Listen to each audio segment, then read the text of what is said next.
Monsieur le Président de l'Assemblée mondiale de la santé, Monsieur le Secrétaire général des Nations unies, Mesdames et Messieurs les chefs d'État et de gouvernement, Monsieur le Directeur général de l'OMS, je veux vous remercier de m'avoir invité à ouvrir avec vous cette 73e Assemblée mondiale de la santé. Cette session est sans nul doute l'une des plus importantes de l'histoire de l'Organisation mondiale de la santé. Elle doit être un moment d'unité, de solidarité, mais aussi de lucidité et d'action face à la crise mondiale inédite que nous traversons tous. Souvenons-nous de ce qui a présidé à la fondation de l'OMS en 1948, bâtir un monde nouveau où chacun pourrait jouir d'une meilleure santé, parce que c'est le droit fondamental de tout être humain. Souvenons-nous des progrès aussi accomplis depuis, de tout ce que nous avons su faire ensemble avec l'OMS, avec tous les acteurs de la santé mondiale, au service de cet objectif. L'augmentation de l'espérance de vie, le recul de la mortalité infantile, l'éradication de maladies meurtrières comme la variole, le combat qui reste entier quant à lui contre la tuberculose, le paludisme ou le VIH, pour l'élargissement de l'accès aux médicaments, à la vaccination, pour le renforcement des systèmes de santé. La pandémie de Covid-19 a bouleversé nos vies, nos sociétés, a mis nos économies à l'arrêt, a aussi révélé nos vulnérabilités à tous. Elle nous a rappelé aussi, s'il le fallait, toute la valeur de la santé humaine et de ceux qui en prennent soin. Je tiens, en cette année consacrée par l'OMS aux sages-femmes et aux infirmiers, à saluer tous ceux qui, chaque jour, sont sur le terrain pour prendre soin des autres, parfois au péril de leur vie, comme l'épouvantable attaque contre une maternité en Afghanistan l'a encore montré tragiquement il y a quelques jours.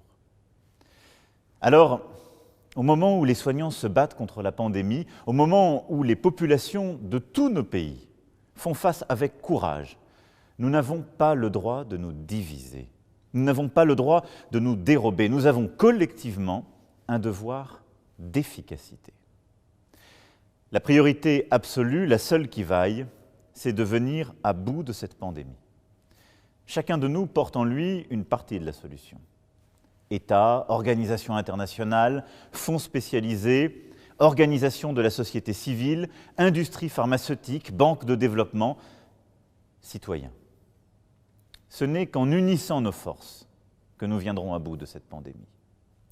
Nous avons besoin de l'OMS pour son rôle irremplaçable de coordination, pour son expertise scientifique, sa connaissance du terrain. Nous avons besoin d'une OMS forte face au Covid-19. Et l'OMS, c'est nous, ce sont ses États membres. Il dépend donc de nous de lui permettre de jouer tout son rôle dans la réponse internationale aux pandémies.